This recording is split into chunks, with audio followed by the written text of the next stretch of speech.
Ya está con nosotros Everardo Lovera en Campo Limpio.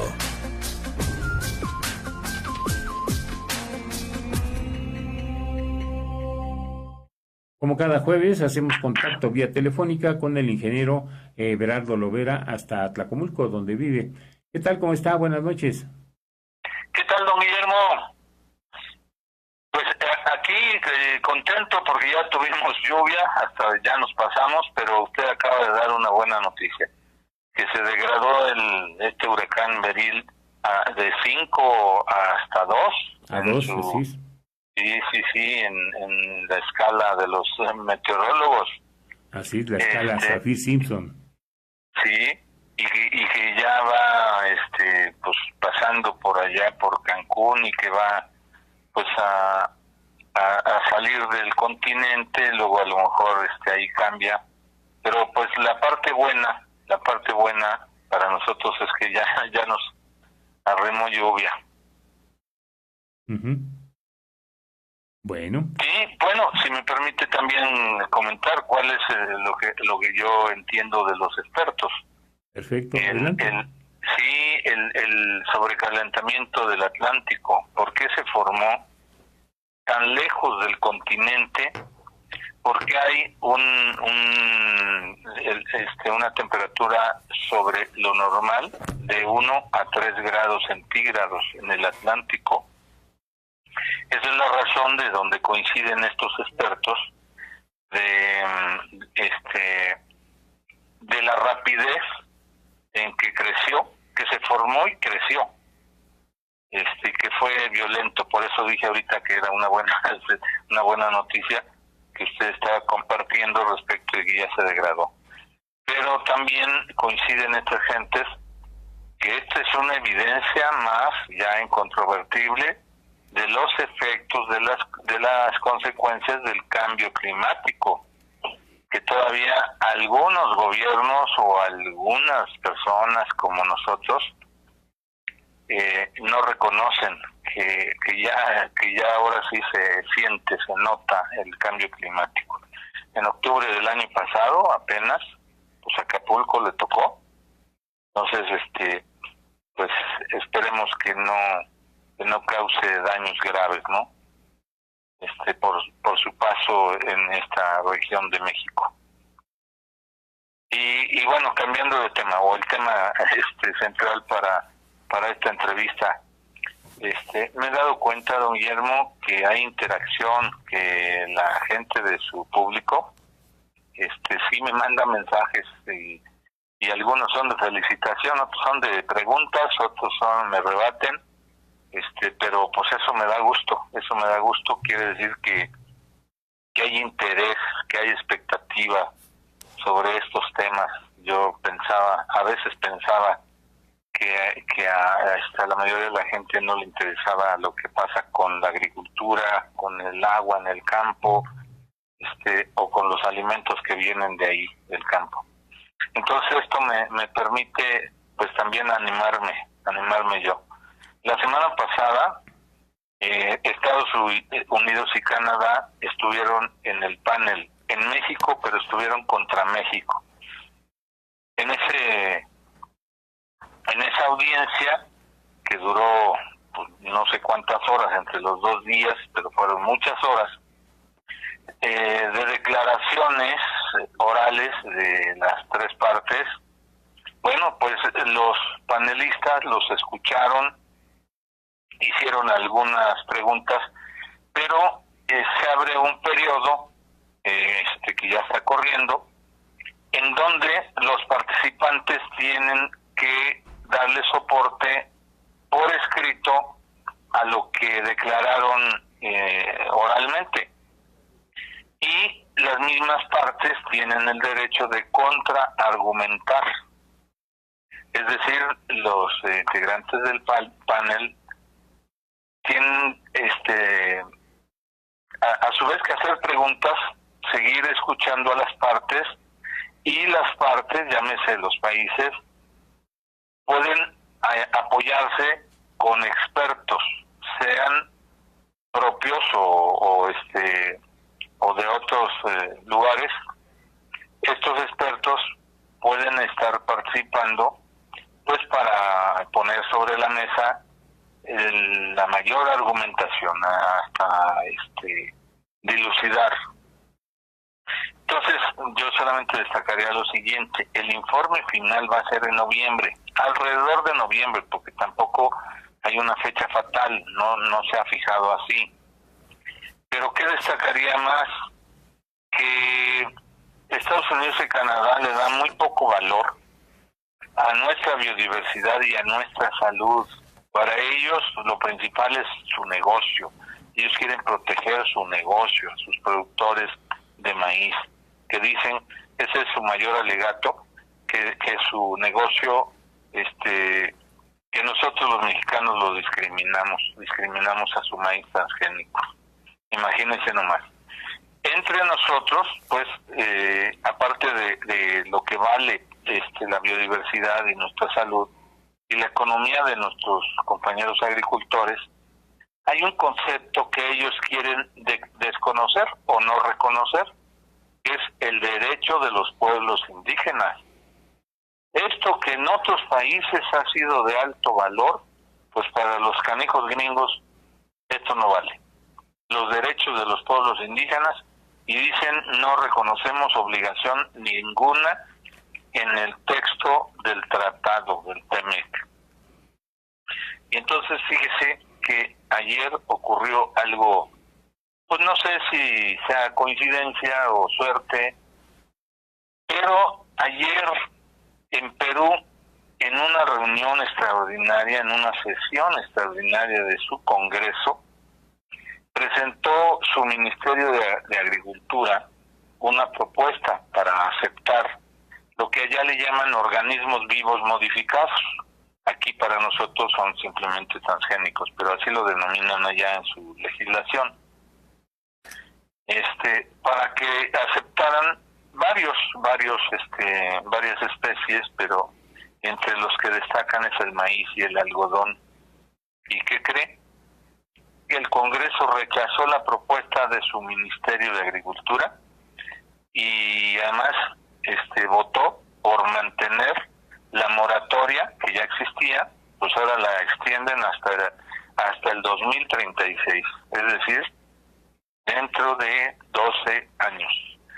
12 años es muy importante y esto nos va a servir a los mexicanos también para reflexión, pero como argumento, porque seguramente que son los mismos cabilderos de los productores gringos los que están en toda Latinoamérica con sus intereses, porque no solamente es una economía coyuntural, sino es la imposición de sus modelos de negocios, sus modelos de alimentación, sus modelos de apropiación de las especies y las semillas. Seguramente. Entonces, esta moratoria de 12 años nos sirve mucho porque fue producto del consenso de organizaciones, de científicos, de productores, de organizaciones de consumidores también. Ahí hay una organización, no recuerdo ahorita cómo se denomina, pero son consumidores organizados, en donde se pusieron de acuerdo, resistieron, se opusieron a que el gobierno, que ya sabemos que proviene de un golpe de Estado, ese gobierno pro neoliberal, les entrara con sus transgénicos. Y entonces, ¿qué quedó en el acuerdo del Congreso peruano? Que se tienen que iniciar estudios independientes y a largo plazo. Por eso es importante lo de la moratoria de 12 años. Estudios científicos independientes y de largo plazo. Hay otros argumentos. Perú tiene similitud con México. Su historia de los incas, de una cultura milenaria muy rica, en una región que tiene muchas condiciones climáticas, es decir, tiene, pues como México, que tenemos Chiapas, Tabasco, la parte baja, hasta la montaña. Perú tiene eso, una muy grande diversidad. Permítame leerle pues una fraccioncita. Perú es uno de los mayores centros mundiales de recursos genéticos, con alrededor de 182 especies de plantas y 5 de animales domesticados. De las 25,000 especies que se calcula que hay en el país, cuando menos 4,500 tienen usos muy conocidos que podrían verse afectados por la contaminación de semillas transgénicas. ¿Cómo no va a parecerse esta situación a México? Somos otro centro de origen. Ellos son centro de origen de la papa y tienen que proteger su papa, que así como el maíz ha cundido en el mundo, pues la papa es conocida en todo el mundo, conocida y consumida, y ha salvado países o sociedades europeas del hambre, la papa, así como el maíz o el trigo mexicano en los años 60, 70, allá en África. Entonces, el agro, además este argumento, el agro tradicional provee casi el 80% de los alimentos de los peruanos. Eso se sigue pareciendo a México. La agricultura de baja escala, lo que le llaman tradicional, sigue proveyendo de la mayor parte de los alimentos, y es ahí donde están menos contaminados, tanto de contaminación genética como química. Entonces, voy a destacar lo de esto de las organizaciones, se autodenominan Consorcio Agroecológico Peruano, Convención Agroperuano. Estas organizaciones pues tienen su peso social y político. ¿Esto qué nos refleja o cómo podemos vernos en ese espejo? Que nosotros debemos de intensificar en estos tiempos, me refiero antes de noviembre, fijar posturas, fijar posicionamientos como sociedad, como agricultores, como consumidores, porque no todos somos agricultores, pero sí todos somos consumidores. Entonces, con la reciente ley, se acuerda que hace 2 meses se aprobó y publicó la Ley General de la Alimentación Adecuada y Sostenible, creo que la platicamos con usted. Entonces ahí habla de la autosuficiencia alimentaria y la soberanía alimentaria, que explicamos por qué son diferentes esos conceptos. Entonces vale la pena esta comparativa que yo me permito hacer, porque pues está ocurriendo en estos días. La semana pasada creo que fue miércoles y jueves, y ayer miércoles en Perú, pues la avanzada de los transnacionales son las transnacionales, porque yo creo que en esto los gobiernos son empleados de las grandes empresas. Entonces la sociedad tiene que estar informada. Por eso yo valoro mucho que usted me permita pues darle seguimiento a este tema. Para mí es un tema crucial que todos deberíamos de tener conocimiento actualizado y también ir organizándonos para pues hacer lo que están haciendo pues la sociedad, las organizaciones y los políticos allá en Perú. Eso nos debe de servir como de ejemplo. ¿Cómo ve, don Guillermo? Pues muy bueno. Qué bueno que hay un referente como Perú. Pues claro, hay otros. Yo mencionaba, creo que hace 2 semanas, a la India, a la doctora científica, filósofa, Vandana Shiva, que es mundialmente conocida, ¿no?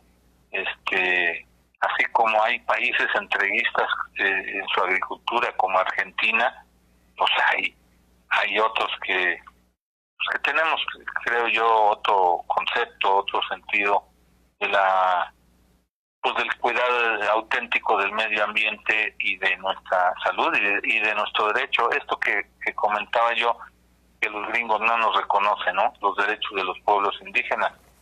Pues claro, ellos exterminaron a la población originaria de ese territorio, ellos conquistaron y exterminaron,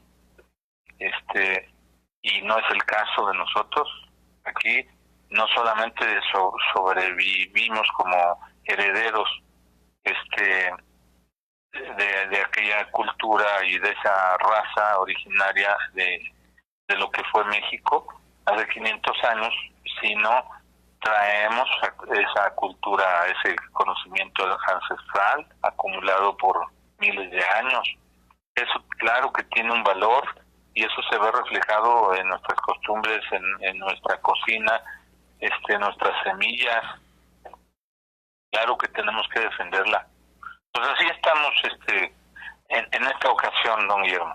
Fíjese que, bueno, dice usted agricultura entreguista como la de Argentina, pero yo normalmente estoy al tanto de Argentina y tengo la impresión, a lo mejor estoy equivocado, de que hay un desarrollo agrícola tremendo, superior al de México, independientemente de si usan lo prohibido o no, y tienen inclusive un programa cada domingo de 2 horas de duración donde intervienen especialistas. Uno de ellos es el nuevo titular de la agricultura allá en Argentina y